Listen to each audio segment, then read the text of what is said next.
एक बार एक आदमी ने एक बहुत ही खूबसूरत लड़की से शादी की।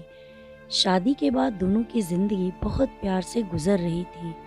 वह उसे बहुत चाहता था और उसकी खूबसूरती की हमेशा तारीफ किया करता था। लेकिन कुछ महीनों के बाद लड़की चर्म रोग से ग्रसित हो गई और धीरे धीरे उसकी खूबसूरती जाने लगी। खुद को इस तरह देख उसके मन में डर समाने लगा कि यदि वह बदसूरत हो गई तो उसका पति उससे नफरत करने लगेगा और वह उसकी नफरत बर्दाश्त नहीं कर पाएगी। इस बीच एक दिन पति को किसी काम से शहर से बाहर जाना पड़ा।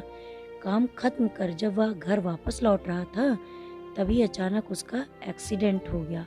एक्सीडेंट में उसने अपनी दोनों आंखें खो दी, लेकिन इसके बावजूद भी उन दोनों की जिंदगी सामान्य तरीके से आगे बढ़ती रही। समय गुजरता रहा और अपने चर्म रोग के कारण लड़की ने अपनी खूबसूरती पूरी तरह से गंवा दी। वह बदसूरत हो गई, लेकिन अंधे पति को इस बारे में कुछ भी पता नहीं था। इसलिए उनका खुशहाल विवाहित जीवन उसी प्रकार आगे बढ़ता रहा।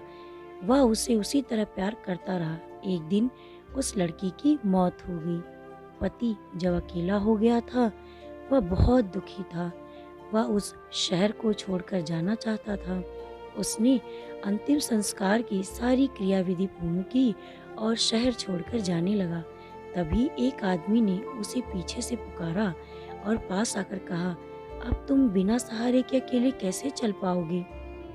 इतने साल तो तुम्हारी पत्नी ने तुम्हारा साथ दिया। पति ने जवाब दिया, दोस्त, मैं अंधा नहीं हूँ, मैं बस अंधे होने का नाटक कर रहा था। क्योंकि यदि मेरी पत्नी को पता चल जाता कि मैं उसकी बदसूरती देख सकता हूँ, तो यह उसके रोग से ज़्यादा दर्दनाक होता। इसलिए मैंने इतने साल अंधे होने का दिखावा किया। वह बहुत ही अच्छी पत्नी थी, मैं बस उसे हमेशा खुश रखना चाहता था। दोस्तों, यदि आपको मेरी कहानी पसंद आए तो प्लीज़ मेरे चैनल को लाइक करें, शेयर करें और सब्सक्राइब करें।